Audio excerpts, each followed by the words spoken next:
En la comunicación existen 15 barreras, las cuales mostraremos. La primera barrera en la comunicación es el no escuchar. Es una de las barreras más comunes para la comunicación, debido a que una de las bases de la comunicación humana es saber escuchar y comprender lo que la otra persona nos dice, donde debemos guardar silencio de manera respetuosa hacia la otra persona. Muchas veces estamos acostumbrados a preparar la respuesta sin antes razonar, preparándonos para el combate verbal. Esto ocurre en algunos casos dentro de la escuela, donde los alumnos no escuchan al maestro y simplemente lo ignoran. Están hablando y esto ocasiona la falta de respeto hacia el docente. Después los alumnos son preguntados por el docente sobre el tema. Ellos a su vez no saben qué responder. La segunda barrera es el poder, la ideología y el estatus. Esto ocurre cuando una persona tiene una posibilidad más alta que otra, donde la otra persona no se siente cómoda con el simple hecho de la autoridad de un individuo. Este individuo muchas veces tiende a imponer sus ideologías debido a que su poder lo respalda, lo cual hace una afectación a una buena comunicación con la otra persona. Un gran ejemplo de esta barrera es cuando un profesor no le gusta perder ante un debate con algún alumno, donde impone su poder e ideología ante el alumno, así aprovechando su autoridad como docente. Como tercera barrera en la comunicación tenemos el prejuzgar, adivinar o suponer a una persona. Ocurre cuando juzgas antes de tiempo a una persona donde solamente captas la realidad neurótica construida por tu propia mente.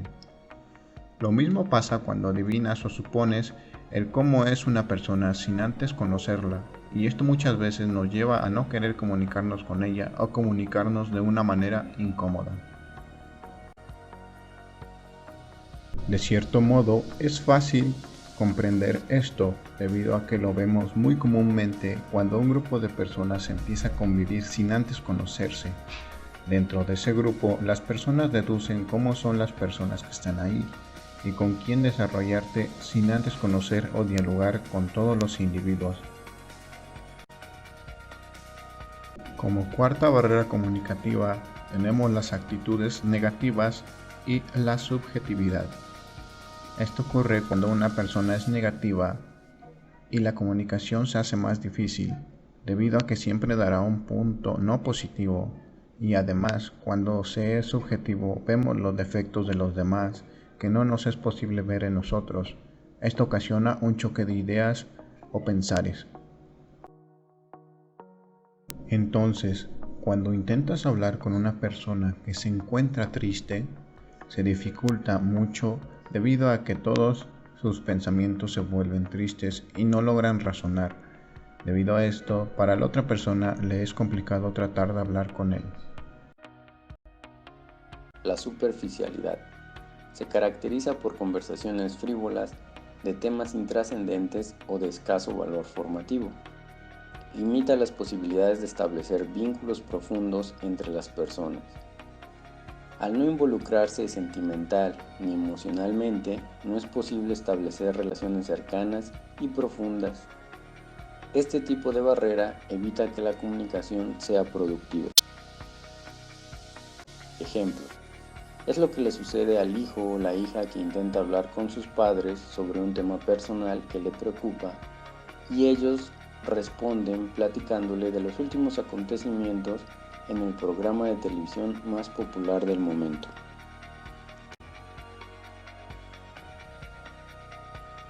La rutina de vivir. Esta barrera se presenta cuando convertimos las actividades rutinarias en algo carente de vida, incluida la comunicación y las relaciones humanas.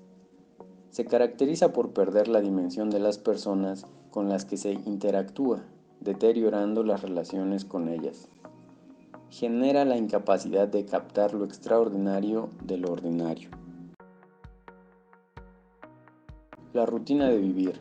Ejemplo: Es lo que le ocurre al padre de familia que, al adoptar de manera mecánica sus actividades rutinarias, incluye dentro de ellas la interacción con su familia y la comunicación con ellos, deteriorando la relación familiar.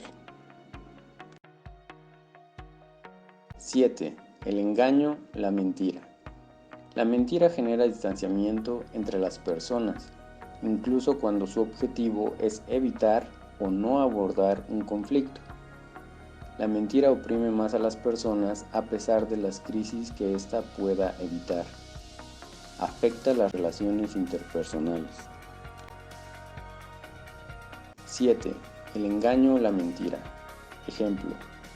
Es lo que ocurre cuando los padres, con la intención de evitarles dolor, les ocultan la muerte de su mascota a sus hijos.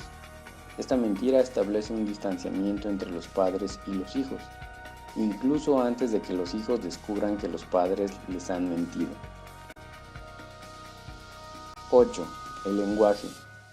Esta barrera se presenta cuando utilizamos incorrectamente las palabras, entorpeciendo la comunicación. Se caracteriza por la falta de precisión en lo que queremos decir, falta de intencionalidad en lo que decimos o por no pedir a las personas involucradas mayor exactitud en sus palabras. Genera malos entendidos y separación entre las personas. 8. El lenguaje. Ejemplo. Es lo que sucede cuando, por falta de precisión y claridad en las noticias de un periódico, un lector interpreta de manera errónea un acontecimiento. Tormenta de uranio. Oficial británico de 42 años, veterano de la Guerra del Golfo, habla desde una silla de ruedas. Tiene daños cerebrales en el hígado, intestinos, vejiga y pérdida de visión. Antes era un corredor de maratones. El miedo es considerado un sentimiento humano natural que se experimenta al realizar o conocer algo desconocido. Sin embargo, en el campo de la comunicación se designa como negativo, ya que se suele experimentar en situaciones de conversación profundas, es decir, tiene temor o incomodidad de expresar sus sentimientos o ideas, tiende a estar relacionado con el aspecto cultural y como consecuencia limita su comunicación a un nivel superficial. Un ejemplo de esta barrera es cuando un hombre evita tener una conversación con la pareja acerca de su relación ya que se tiene temor de expresar los sentimientos. Esto puede estar derivado de la cultura a la que pertenece. Otra barrera es la crítica destructiva. La crítica destruye tanto al que critica como al criticado, al evidenciarse a sí mismo. Lo mismo sucede en los juicios de valor. De manera inconsciente se asume que se es mejor que los otros. El juzgar a los demás por la primera impresión nos hace perder los diversos matices de las personas. Es válido hablar en primera persona, sin en cambio el generalizar o poner como absoluto un comentario no lo es. Los sentimientos unen, los juicios separan. Algunos ejemplos de crítica destructiva son comentarios como: tu aspecto es espantoso esta mañana, no sabes hacer nada bien, el trabajo que hiciste fue pésimo, ya que no aportan nada benéfico al receptor. Las lenguas y la cultura. Las lenguas son una expresión de una realidad diversa en todo el mundo, debido a que refleja el comportamiento de una cultura. Es por ello que resulta ineficaz el tratar de crear una comunicación entre personas con diferencias socioculturales como su religión, costumbres, idioma, nivel económico o situación geográfica, llegando a ocasionar malos entendidos. Un ejemplo de ello sería cuando una persona mexicana se muda a Japón, existirán algunas diferencias tanto en el lenguaje como en las costumbres, como al saludar. Otro ejemplo sería cuando una persona del norte de México se muda al sur. El habla también cambiará a pesar de ser el mismo país, como la palabra chaca. En el norte describe a una persona inteligente a diferencia del resto del país. Otro tipo de barrera es el creer que solo existe una realidad, la nuestra por supuesto. Negar la ideología de una persona interponiendo la nuestra sobre la de todos se considera una barrera importante. Dado que vivimos dentro de una sociedad, todos tenemos diversas creencias y opiniones. Nuestra visión de ver el mundo es particular. Esto quiere decir que no siempre tenemos la razón, pues nosotros solo tenemos un fragmento de la realidad. Un ejemplo de esta barrera sería la frase: el cliente siempre tiene la razón. Es un claro ejemplo de cómo las personas buscan imponerse aunque éstas estén equivocadas, ya que son pocas las ocasiones en que el cliente tiene la razón. La barrera número 13 hace referencia a la prisa o la impaciencia, donde la mayoría de veces los seres humanos cometemos errores debido a la prisa. El no dedicar el tiempo apropiado para nuestras elecciones trae graves consecuencias consigo. Así, el no medir nuestras palabras y no planear lo que decimos por la falta de tiempo trae consigo múltiples malentendidos, por la falta de atención a los pequeños detalles que hacen que la comunicación sea efectiva. De aquí es donde viene la necesidad de aprender a vivir sin prisa. Pero, ¿es posible vivir de esta manera en un mundo tan acelerado e impaciente?